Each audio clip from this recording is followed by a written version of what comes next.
and everything exercise. Now the wrist that's bothering you, what you can, if you can put any weight on it, just put it on your fingertips, core nice and tight. Take a couple minutes just kind of mobilizing through the spine if that works for you. If it doesn't work for you, you can just do it from a kneeling position, tipping a little bit right and left, activating through the core, opening through the body. A little bit of cats and cows. After you've done this for a minute or two, we're going to go right into bird dogs. Extend your right arm out, take your left leg out. One of the best exercises for runners or to strengthen for running. Anti-rotational. So the idea here is to not rotate as you switch your legs and arms. Belly tight, so we're making sure we don't sink the belly down or tip over to the side. Activating as best as possible.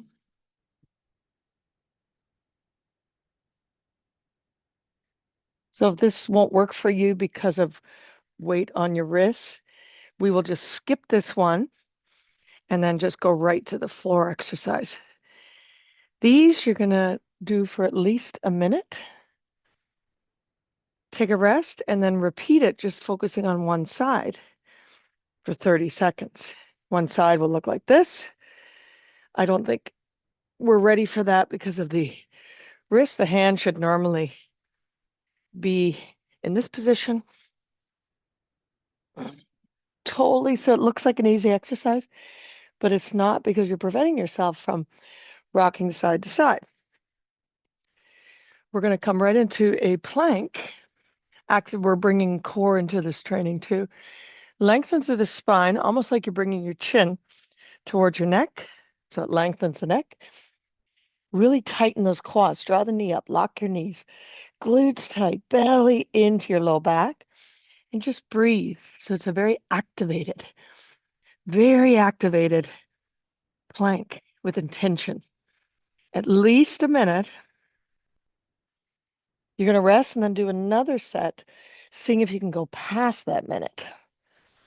Making sure you're not too far, so you're lining up shoulders, elbows, keeping your body as straight as possible. From here, I go into back extension. So let's break it down in 3 parts. First, your palm, we're actually going to turn upwards, legs into the ground, coming into a cobra leg. Action, holding it. Draw those shoulder blades together and down.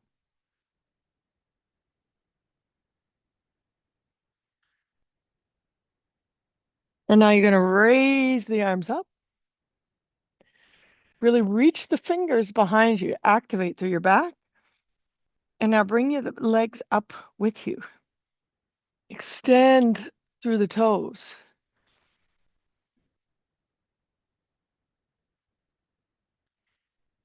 So these are all separate exercises you can do for 45 seconds to a minute. Third variation, you're going to come up and lift full on Superman, full on lengthening, strengthening, stretch the fingers out, draw the shoulder blades together. And now with this one, we're going to move up and down. Such an excellent exercise.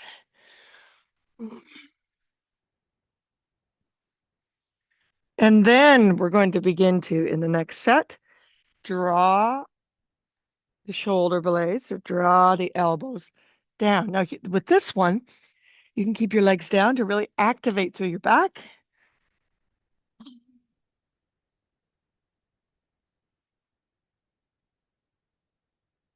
I'm sweating like crazy just doing this exercise, one of the toughest. You can also do this over a ball. And now we're going to get into, if you can do it with the wrist, is the rows. So here, you know this one, you're going to wrap it around, standing or seated.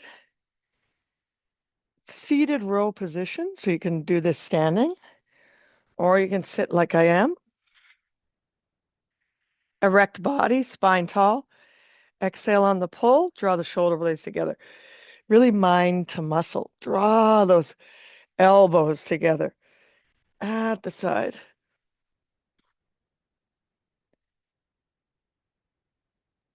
Now I'm using the band until you can work up to with the free weights again. This all depends where you are with your wrist.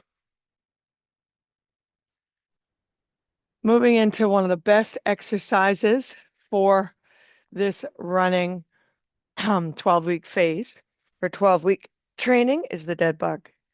Arms up, legs 90 degrees, belly in, spine tall, one arm back, one leg forward. Notice I'm not touching the floor with both my arm and my leg, not allowing my spine to lift or elevate in any way. So that's the goal. If it is, that's my signal.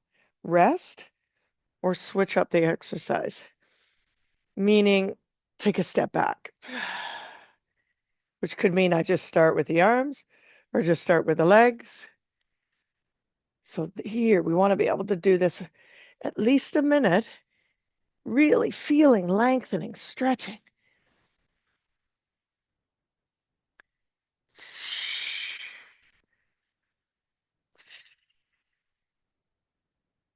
Okay, taking a rest from that.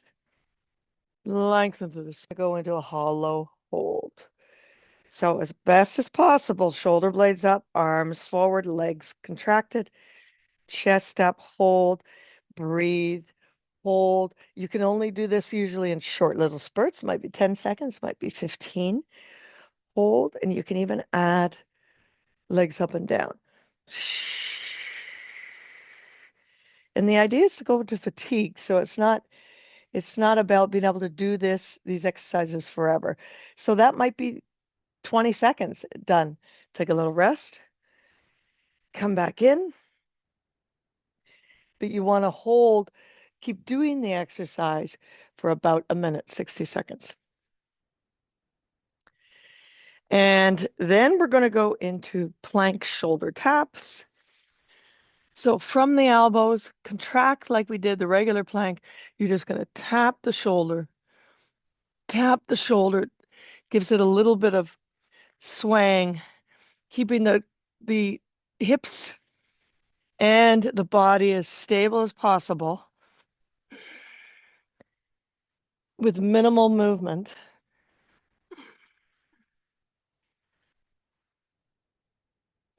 If you need to do that on the elbows, on the knees, then you do it on the knees. Okay? So, what I'm so this is all we're going to do for the upper body right now. Okay? So this is just for this week. Repeat these exercises 3 times through, and we're good to go.